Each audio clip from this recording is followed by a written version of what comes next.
This is the Haulin Assets podcast, where we'll show you how to go from employee truck driver to savvy business owner. And we'll do it together because we're starting our own trucking company, Haulin Assets, so you'll get a front row seat through the whole process. Together with some experts in the field, we'll teach you how to set up a business, buy a truck, get your DOT and MC numbers, get insurance, and a lot more. Thanks for joining us.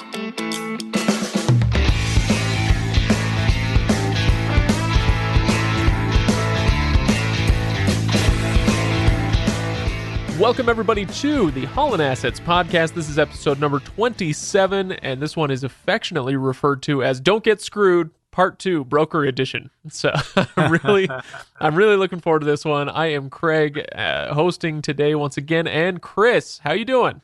I'm doing well. Chris, you're out on the road today again. How's it going? I am. I'm on, it's going well. I'm on the absolutely beautiful I-80 right in between Wyoming and Nebraska.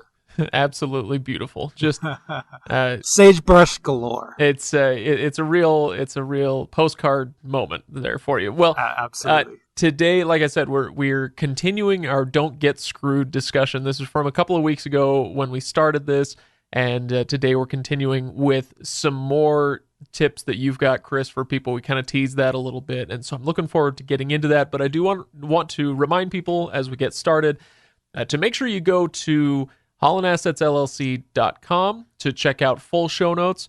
Make sure you go to MotorCarrierHQ.com. I think there might be a place or two that we may want to mention as well today, but we'll get there. So part of the reason we are talking about this is that, you know, Chris, you've learned a lot out on the road, and you've been out doing this for a while now. How long has it been that you've been running this company now, the Haulin Assets? 6 months, 7 months? I've been out on the road 7 months. Time flies. That it does. And it's going well. I mean, you're learning a lot, I assume. Yeah, learning a ton. And, you know, it's kind of funny because I get asked by people all the time, like, why in the world are you doing this? Both from, you know, people in the trucking industry, from other drivers, and you know, just from my friends, you know, that I'm not home very much. And, you know, if you've drive, you know what it's like. And so I've had a ton of people asking me that. And I think it's probably a good time to kind of take a little bit of a step back and let's talk a little bit about why I'm doing this, you know, maybe kind of remind everybody about my background, kind of maybe a little bit about what qualifies me to do this, and start the episode that way. Yeah, no, absolutely. I guess we can get to kind of the Don't Get Screwed stuff in a few moments, but now you've got me interested, Chris. So, so tell me why it is you do this, because if I can kind of preface this with my own question, I mean, you've been running businesses for years now, right? A decade or two, and they seem to be going well, successful, and then you kind of stepped into this, you started out again, right? A new entrepreneur role, doing the owner-operator thing when you didn't really have to, it seemed to me, right? Yeah, no, it's definitely not something I've had to do, at least from like a financial perspective or trying to improve my life situation. But yeah, like you said, I've been running my own businesses for about 2 decades. I've been working in the trucking industry and with owner-operators for about 15 years, and started and own and still run and own several businesses. And we've talked a little bit about those along the way, and it's really the foundation in those businesses that has really led me to want to do what I'm doing. So if you remember right, Motor Carrier HQ, we've talked a little bit about that on the show. That business helps independent owner operators kind of go through the startup process, and then we'll help trucking companies with some of their administrative tasks, like, you know, DOT compliance and fuel tax reporting, IFTA reports, and all the fun stuff that we talk about on this show. Yeah, all the fun stuff that nobody wants to do, we do that. Yeah. Then my other company, iThrive Funding, that helps with cash flow and billing paperwork through factoring. And then I've got Haulin Assets that helps trucking companies with their accounting and taxes, a little bit of payroll, things like that. And so with all those businesses, I mean, that's a wide array of services that you provide to people who are out on the road, right? These owner operators. And so is it the case that you were looking for more insight? Because it seems like you would have gotten a lot of insight into what it means to be an owner-operator just from those businesses. Is that, are you trying to get more insight, or is there something else going on with Haulin Assets?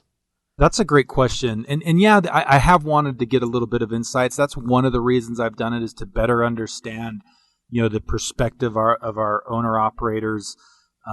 There's nothing like living an experience to really be able to relate to and help other people. And so that's definitely one of the reasons. But really, the biggest reason of why I decided to do this, and what really got me my wheels turning, is over the years, I've had a lot of clients in the trucking industry that have started their own trucking companies, and we've helped them through that startup process. I've watched them. A lot of these guys have become my friends and good business acquaintances, people that I really, really like. And I've seen a lot of them struggle. I've seen some of them go out of business. And a lot of the times it's because they really don't understand the business side of things. And they're great drivers. They're great operating trucks. They know what they're doing there. They're phenomenal and successful at that. But when they make that transition to also doing the business side of things, a lot of the times that's very new to them, and it's not like anything they've ever done before. They don't have that experience. And I thought, creating this podcast and letting people follow that, what I'm doing, and follow that experience, would help them see the business side of things. And we can kind of teach them a system to help them become successful business owners, so that they can take their driving experience and their experience in the trucking industry that they've already established, and then add the business side onto it, and really give them all the tools, education, and resources they need so that they can be successful at it. Yeah, absolutely. I mean, I know that despite my best efforts to remain as ignorant as possible, unfortunately I've learned a lot, Chris. I've tried my best not to, but I have learned a lot from talking to you about all this stuff. I weirdly feel like I could get out there and start an owner-operator business, someday. Well, that's saying a lot, Craig, because, if we can teach you how to do this, we can teach anybody how to do this. Yes, well, I'm not going to even fight that. So that's pretty much accurate. But I'm guessing that it is different, right? It's different talking to these guys who are out doing it versus getting out and doing it yourself. So I'm curious, what are some of the biggest takeaways? I mean, this isn't what the whole episode is supposed to be about, but I am curious now, what are some big takeaways from 7 months on the road, lessons that you've learned? It kind of surprises me, because I've been around drivers, I've been around owner operators in the industry for a long time now, but it's a whole different thing actually going out and doing it. Like I've had physically demanding jobs in the past. I've worked on a farm, where you're, especially during the summer, you're working 80 hours a week. In the military, where I've been in really austere environments and conditions, away from home, lack of sleep, all that kind of stuff. But I just didn't realize how much a lot of that kind of stuff happens when you're driving a truck. I mean, no regular sleep pattern. You're up and down all the time. It's physically demanding, long days, mentally challenging. It's stressful when things go wrong, when things break down, when a shipper's delayed you, or a receiver's delayed you a long time, and you're not going to make your next pickup time. All that stuff is stressful. And really, that's one of the things that's really been eye-opening to me is how difficult the job is, both physically and mentally. It's tough. It's totally expanded my appreciation for drivers and what they go through day in and day out. No, absolutely. I'm sure it's given you a lot more empathy for what they do, right? Yeah, for sure. So tell me more then about what made you, so I understand from a business owner perspective, you wanted to kind of get a better perspective on what your clients are going through, but then why the podcast? Why is it that you called me up and said, hey, I want to make a podcast? What's the purpose of this? Just because I think that would probably be, our clients are in a truck all day long. They can't watch something, but they can listen to something.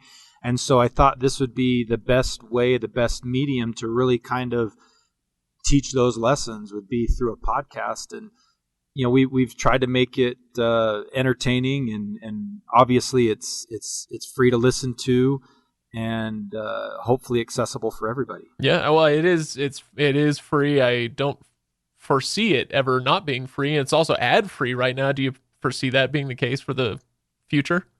I don't know that it'll always be ad free. I mean, after all, like everybody else, I want to make some money. So I would be open to the possibility that we may throw some ads on it at some point, but that'd be pretty minimal. You, Chris, really, you want to make money? Yeah, that seems to be like the my driving force in my entire life. Is I am a little bit motivated by money. Well, there is. Hey, who isn't? Right? That's who isn't. You got to have it. Anyway, okay. Well, that's interesting. Anything else you want to note on this before we actually move on to the subject at hand?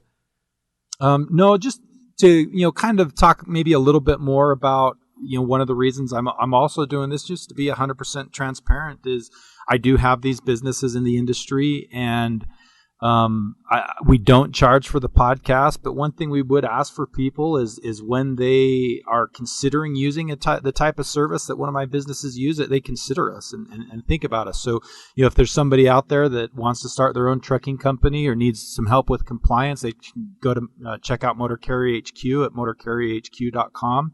Or if they need help managing cash flow, helping with their billing process, and factoring might be an option for them, that they go to ithrivefunding.com and check us out there, and hopefully we can help out one way or another. Yeah, okay, well, that makes sense. Yeah, increase your visibility and make sure that you're getting your name out there. Absolutely. For sure. Okay, well, so let's go ahead and start the don't get screwed part of the conversation. Well, I guess let's pretend this is the beginning of an episode, and I want to ask you how the road has been, what's been going on out there, and do you have any awesome stories? Because I always look forward to this part. Yeah, it's been going pretty well. Did I talk about the last time I went and delivered to one of the caves in Missouri? I didn't even know they new? Do they have caves in Missouri? Yeah, there's caves that Missouri has these big, huge caverns and caves, like just gargantuan, huge. Really? And there's a few of them that they've built into cold storage facilities, because it's got to be a lot cheaper to store stuff underground where it's already 40 degrees, and maybe now you only have to cool it down to a few degrees to get it refrigerator temperature, or just a few more to freezer temperature versus outside. So they use these, and I delivered to one a while back, but it was one where you drop the trailer and they take the trailer in and out of the cave. Well, I went to one a little over a week ago, and I actually got to drive the truck inside the cave, back up to a door in the cave, and they unload everything there. It was kind of a cool experience. You're driving this big old semi underground, and I took a video of it. I'm going to post it at some point. It ended up being two videos, me going in and me going out, and I got to figure out how to splice them together and then kind of speed it up. Once I got that figured out, I'm going to post it. But it was pretty fun. That sounds kind of cool. It's I don't know what else to say about it other than I would like to do that sort of thing. I love caves. Well, you can watch the video and pretend like you're sitting in the truck. It's almost like the real thing. Yeah, just about. All right. Well, so tell me then. Today, Chris, we're talking about brokers. What is it that you want to bring up as far as don't get screwed? Is it just a matter of good brokers, bad brokers? Is there more to it than that? There's a little more to it than that, but yeah, there's good brokers, bad brokers, and there's some fraudulent people who try to pretend like they're brokers. And so we're going to talk a little bit about that.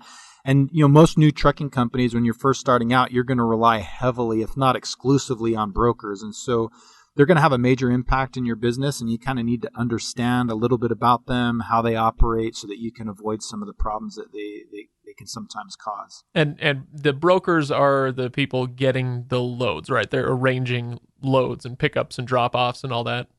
Yeah, they're kind of the middleman between the shippers who are actually shipping products and the trucking companies. Okay, I just wanted to make sure that my lessons are sticking from, episode 8 or whatever it was. Okay, so that makes sense. And I mean, I know in my own business dealings, there are good and bad actors, right? People that treat me well, people that don't treat me well, the ones I want to go back to, the ones I don't. Is that what we're getting at with brokers today? Yeah, absolutely. I like to kind of refer to this, a little bit about what you're describing, kind of my experience with brokers and really a lot of different businesses in my life, is you've got these two different types of relationships. You've got what is considered a transactional relationship, and then you've got a long-lasting relationships. Okay, so what's the difference between the two, transactional versus long-term extended relationships? I think a good way to kind of explain that is really kind of look at buying and selling experiences. So I've talked a little bit about this in the past. I really like to buy used things off of Craigslist. Well, when you buy something off of Craigslist, it's a very transactional relationship. You're probably never going to see that person again. You don't really care about establishing a relationship. And so most of the time, both sides of that transaction are going to try to do everything they can and negotiate hard to get their best deal. And really the seller in that situation, they don't give a dang if, 2 minutes down the road, that product that they sold you breaks. They don't really care about that thing. They just want to get their money and run. So that's a good example of a transactional relationship. Yeah, no, absolutely. It reminds me of, a car dealer, or I guess in your case, a truck dealership, right? Somebody who's going to sell you a truck, and if they just don't care, they're going to move lemons off the lot. I don't know if trucks are referred to as lemons. Yeah, there are for sure. Versus somebody who's going to try to take care of you because you know that either you'll be back in a few years or you're going to refer your friends or whatever the case may be, right? Yeah, and those guys that do that kind of thing. So you take that truck dealership that sells you a truck, and say 5 minutes down the road it breaks down. Well, they bring the truck back and they fix it on their own dime, and just do everything that they can to take care of you. That's a lasting relationship, and those are really good to have. But in the broker world, you're never going to be able to, at least when you're starting off, you're never going to be able to get all your loads from brokers who are interested in developing a lasting relationship with you. For the most part, they're going to be very transactional. They're a one and done type of transaction with you, and they're going to move on and not think about you. So keeping that in mind, you really kind of have to be careful, and you kind of have to protect yourself, because some of them are going to try to play tricks on you. And even if they're not necessarily trying to play tricks on you, they're not going to, be the kind of company that repairs that truck once it's left their facility. And so you've got to protect yourself on the front end. Right, absolutely. And this makes a lot of sense to me when we're talking about purchasing an actual product, in this case, the truck itself. But how does this translate to the services that a broker would provide? What are you getting at when you talk about brokers acting this way? Well, there's some things that can happen that they can do that will make it so that you don't get paid for your load, or you don't get paid your entire load. And maybe it's something that you kind of did on because you made a mistake, and they're not going to be interested in helping you fix that. And so you've got to just be careful up front and make sure you dot your I's and cross your T's and do everything that you're supposed to, so that you don't leave the door open for them to take advantage of you. And you've sent me this is maybe one of my favorite things you've ever done, Chris, is instead of sending me a spreadsheet, it's an actual bullet list in a Word document that, makes sense to my writer's brain, right? But you've got a few items here, and I want you to dig into them for me and help explain, your list of ways that brokers can screw you over. Yeah, great. So I do have a list. It's not a spreadsheet. Just for you, I did that. It's delightful. It's absolutely wonderful. Don't expect that kind of service to continue. This is a highly very transactional relationship. Yeah, exactly. So I've listed out 4 or 5 things here, and we're going to kind of go through them in order of the things that are going to have the biggest impact, or potentially have the biggest impact on you. So there are things that can happen in a contract between you and a broker that can prevent you from getting paid for the load. And those are the first things that we're going to talk about. So I recently had this happen to me, and it kind of killed me. Well, that may be exaggerating a little bit, but it hurt. I delivered a load. Well, let me kind of step back. It was about 2 or 3 months ago. Jake and I found a load, and we start looking at it, and it was originally posted under one broker, and it was actually a broker that was trying to help a buddy out. And to make a long story short, he ended up not being able to haul that new broker was not able to haul that or run that load through his buddy's brokerage. And so he decided to do it on his own. And when I went to we go to the factoring company, we have to get them approved first and see if the factoring company will allow us to haul for that broker. And the factoring company said, well, this is a brand new guy. It's not normally the kind of broker we'd let you haul a load for. And so you can do it. There's nothing negative or bad that really causes red flags. It's just the fact that the guy is new and there's no history. It's like having a 0 credit score, right? Right. This guy has no credit score, no proof that he's going to do what he's supposed to do. And so Jake and I talked a little bit about it, and I decided, it was my decision. I decided to roll the dice, but iThrive, my factoring company that I run my own business through, they treat me just like any other regular client. We're trying to make this as normal as we can. They said, we're not going to buy this invoice unless it's on a recourse basis, meaning that if it goes bad, they're going to charge me back for the money that they advanced me. I said, okay, I want to take the load. I'm going to do it. I rolled the dice. I took the risk, even though I was kind of being told that you may want to be careful here. So to make a long story short, a couple months later, the broker had never paid it. They ended up going out of business, and I ended up having to pay. I can't remember exactly how much it was. It was like $2,500 back to the factoring company because they never got paid for it.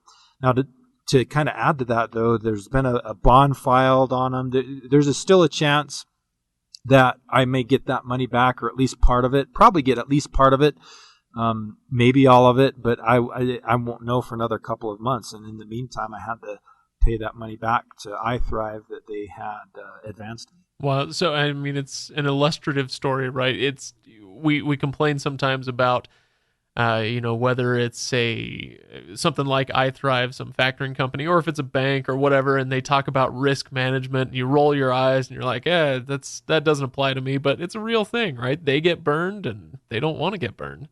Yeah, and that's, you kind of think, you always, and this is what I was thinking when I made that decision. It's not going to happen to me. It's not that likely. Well, lo and behold, another rookie mistake that I made, learning lessons the hard way.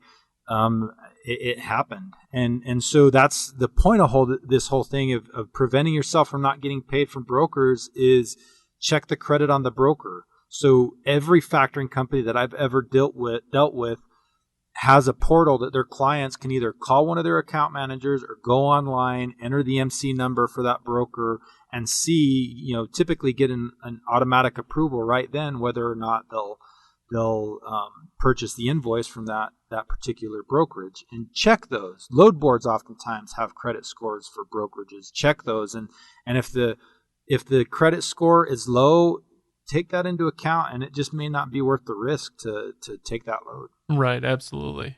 Well, let's move on to the next item then, Chris. All right, so some other things that can kind of prevent you from getting paid or not getting completely paid are missing paperwork. So you with every transaction that you do with a brokerage, you're going to get a rate confirmation sheet that you get before you haul the load. That's the contract for how much they're going to pay you.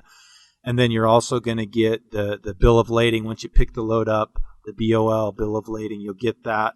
And then when you deliver the load, the shipper or the receiver signs the bill of lading saying that they received the entire product that's on there. So you've got to keep that paperwork, especially that BOL with the signature on it. It's a really critical piece. And in my factoring company, we've seen tons and tons of times where the driver or sometimes even the owner operator loses some of the paperwork, and we have to try to track it down directly from the receiver, and it's a pain in the butt.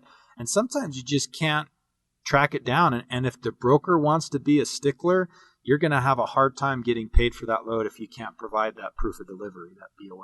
Right. Well, the first example kind of sounded like, it could be potentially a company that is what you like to call snake in the grass. They may not be totally on the up and up, but this example sounds more just like, maybe they're incompetent or lazy or something, right? But either way, you get burned.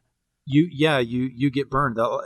Some of these transactional brokers, they're not doing necessarily anything illegal, but you're not providing the paperwork that you're required to on your end. They're not going to go the extra mile to try to find it. They don't care, and they're not going to pay you if you can't provide what you're supposed to provide. Right. Okay, well, let's go on then, Chris, to the next item. Another thing that is kind of tied in with this BOL, every once in a while it'll happen that you'll show up at a shipper, and this typically happens with like the small mom and pop shippers. I've never seen or heard of this happening with a big guy, but they won't even have a BOL, and they'll just want to load the product onto the truck, and that can cause problems. So it's always a good idea to carry what. So I was just gonna say, yeah, I imagine that would cause problems if they don't have a BOL. Obviously, I mean, I can't even. I never would have thought this would happen, but it does. It doesn't happen often, but it does. And when it does, what you should do is have a short form BOL in your truck, and you can buy those at like office supply stores. They're a couple bucks, and just carry a couple blank ones in your truck, so that if somebody does try to load something onto your truck with no accompanying paperwork, you can pull out the BOL and fill it all out there, make them sign it, and usually that'll kind of cover your butt. Right. Now, the next item you mentioned on your list is not getting paid detention. Would this have something to do with, we talked about this on a recent episode where you got stuck for, 8 hours, 9 hours waiting for, the load to get put in your trailer. Is that what we're talking about here?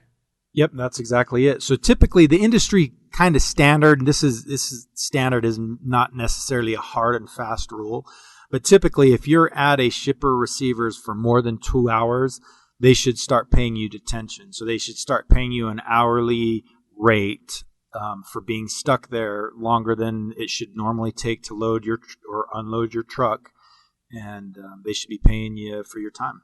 Oh, interesting. So 2 hours, and gosh, that even from my perspective, I'm like, really 2 hours to load the truck up? But hey, what do I know? Yeah, it shouldn't.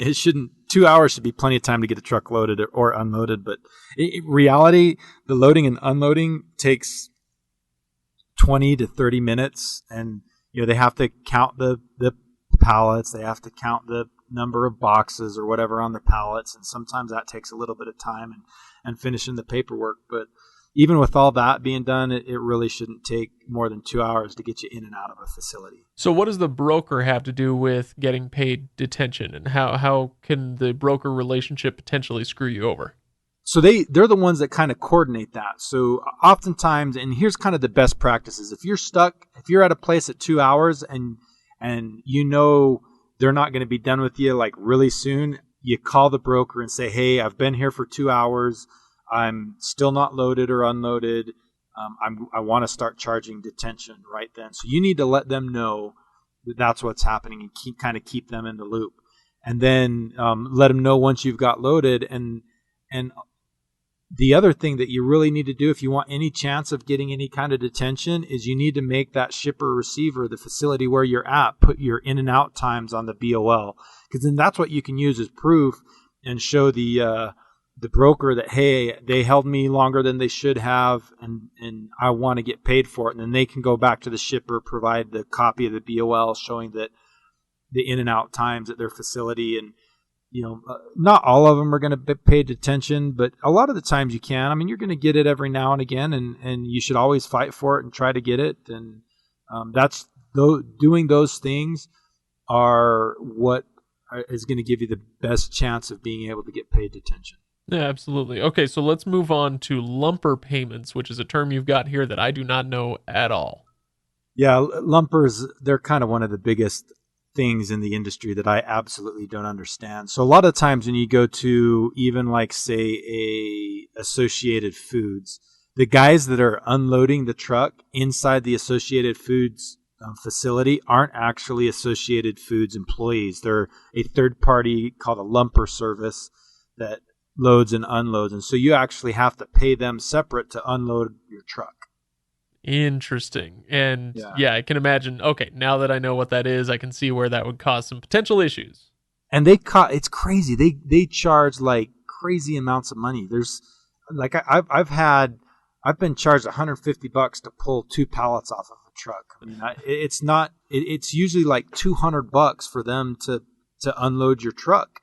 And that's like 20 minutes worth of work, and they're getting paid $200 for it. It's kind of crazy. That's amazing. So what does your broker relationship have to do with this? So usually the brokers and the shippers are going to pay that. So the broker kind of handles the transaction because they're the middleman. But you usually don't have to pay that money out of your pocket. Sometimes you have to pay it, but then they'll reimburse it. So one of two things happens. You pay it, they reimburse you, or you call the broker, and the broker gives you a COM check or an EFS check for that amount, and you can pay it with that. But either way, you've got to save the receipts, because if they're not going to reimburse you what you paid if you don't provide a receipt showing you paid the lumper fee, or if they paid the lumper fee and you don't provide a receipt, they're going to deduct that out of the amount of money that they owe you. You've got to have those receipts. And that happens all the time, that guys lose receipts, or something happens and it doesn't get submitted with their paperwork, and then they're out that lumper fee, which it can be a lot of money. So is this, in this case, is this something that a broker, a good or a bad broker relationship will determine, how they handle it? Or is what you're describing a situation where it's like you've just got to stay on top of it because their hands are tied if you don't bring them a receipt? Most of the time, their hands aren't necessarily tied, but again, it's that transactional thing. If it's a broker that operates on transactional relationships, they're not going to try to reach out to that lumper service to get a copy of the receipt, or they're not going to try to reach out to the receiver and say, "Hey, we never got a copy of this lumper receipt. Can you please provide us one?" They just don't care. They're not going to provide it. It's your mistake. It's your fault. We're not going to help you resolve it. Brokers that are better to work with and that are do want to have kind of more of that lasting relationship, oftentimes they'll try to do what they can to get it. But even in those situations, they can't always get it. Sometimes the receiver doesn't want to play ball, and they don't want to make the effort to get a copy of it, and you don't get a receipt, and then you can't get reimbursed the lumper fee. Right, that makes sense. Okay, so I see. So it's in this case the owner-operator's fault if they lost the receipt, but there are things a broker could do. They just may not do them to help out. Yeah. Okay, sure. So give me some more thoughts. I think we're probably coming up on the last few minutes here, but give me some more thoughts on what to be careful of with brokers. I'm sure there's a few other things on this list we need to go over. Yeah. So, and the rest of the things that I've got are just kind of generalities. So just, watch out for the brokers who promise the world. If they say they're going to make things super easy for you, or they're going to pay you this super high rate, but it's not in writing, get it in writing. Get everything that you possibly can in writing. So you take, for example, I've had this situation happen to me a couple times where I've taken a load last minute that the previous carrier that was assigned to that load had not showed up at the shipper, had a mechanical breakdown or something. They couldn't show up at the shipper to pick up that load. So I take it, and that first guy was supposed to be there at 10 o'clock. Well, it's noon now. It's 2 hours past the time that they were supposed to be there. Even before I even accept the load, and the broker says, "Oh yeah, I've already worked it out with the shipper. Just show up and they'll get you loaded right away." Well, you show up, and then all of a sudden, they say, "Well, you were supposed to be here 2 hours ago." Well, yeah, but I didn't even get this load till 3 hours ago.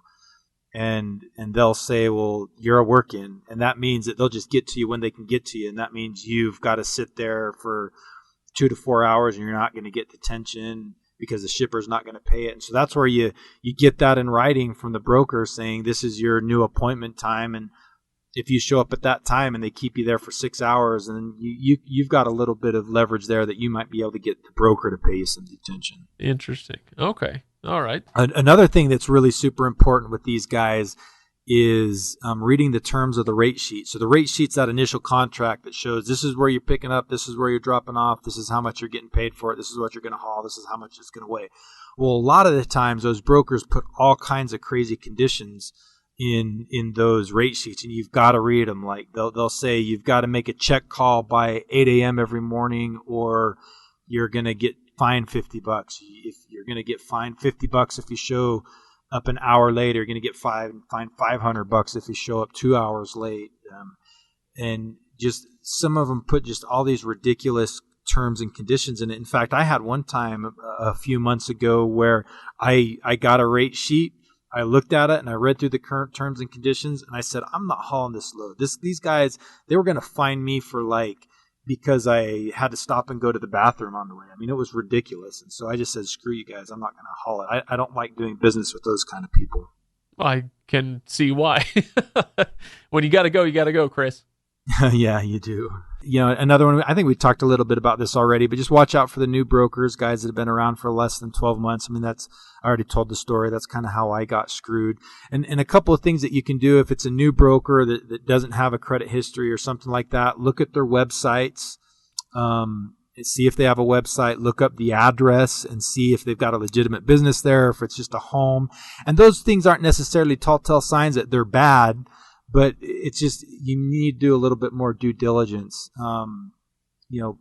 Look up their phone number, call their phone. Just make sure that it is an actual business, because that kind of brings me to the last point that I want to talk about. Are fraudulent brokers. So there's brokers out there that they impersonate a legitimate broker. So maybe a Landstar, they'll somehow make themselves look like they're Landstar, contract with you, and get you to haul a load, and then never pay you for it. So the ways that you figure that out is look at the email address that the rate confirmation comes from. If they say they're from Landstar, but their email address is landstar.net instead of landstar.com, or it's mail.landstar or landstar@gmail.com, or just something like that that's weird in the email address. Huge red flag. Same thing with the phone numbers. If they're calling from, it's real. Anybody can make a Google phone number and make them free. So if they're coming from that, it not necessarily means it's illegitimate, but it's just one of those things you just need to be extra careful and do a little bit more due diligence. And if it's one of those bigger brokerages, go online, see what their phone number is online, call that number instead of the one that's on a rate sheet that may not look like it's on the up and up. Right, so this kind of sounds like it's getting back to that thing where, yeah, there are some snakes in the grass out there that you have to watch out for, but there's also the issue of, if it's somebody new, they may just not know enough about what they're doing to mitigate your risk, right? Right, and that's when you just start asking questions and just see if they know what the heck they're talking about. Ask them about the shipper. Who's the shipper? Am I allowed to park overnight there? Can I show up early? And they should know those kind of answers most of the time pretty quickly. And so if all of a sudden you start asking questions like that and they're tongue-tied and they can't answer them, that's another big red flag. Absolutely. Okay, so this is good then. We've got to watch out for the broker relationship, which is going to be a vitally important one, right, Chris? Yeah, absolutely. Like I said, brand new trucking companies, there's not too many trucking companies that start out. They can avoid heavily relying on brokers. You're going to use, that's all I've used so far. For that first year, it's pretty tough to find relationships outside of brokers. So you're going to use them, be careful with them, understand kind of their business a little bit so that you can catch those red flags and avoid getting screwed. Yeah, absolutely. And I am sure that there will be other topics, other don't get screwed editions that we'll come up with in the future. But this has been an illuminating one. So thanks, Chris. Yeah, it's been good. There's going to be a don't get screwed from factoring companies, because there's a lot of snakes in the grass too. And we'll talk a little bit about the things to watch out for and red flags with them as well at some point. Well, good. In that case, I will just remind everybody, if you are just tuning in for the first time, make sure you subscribe. Subscribe to Haulin Assets on what is it now? Apple Podcasts. I guess iTunes isn't a thing anymore, or Spotify, or Twitcher, or what is it? Stitcher. That's what it is. Twitcher. You're confusing. You're combining your social medias. Yeah, I don't look. I know audio, Chris. I don't understand all these social medias. Anyway, and make sure that you check out HaulinAssetsLLC.com for the full show notes. And Chris, you mentioned a few other places that they can go check out what your companies do. So motorcarrierhq.com. iThrive is at iThrive.com. iThrivefunding.com. I'll put all those in the show notes. The links to those two companies will be in the show notes. You can always go check them out there. But yeah, we'd appreciate it if you, like I said, if you need one of the services that we provide, just consider us. That's all I ask. Give them a call. Don't call the number on the rate sheet. Google them and give them a call and give them a pop quiz. Give them a pop quiz and see if they know what they're talking about. There you go. All right, perfect. I will talk to you next week then, Chris. Okay, we'll see you then. Thanks, Greg.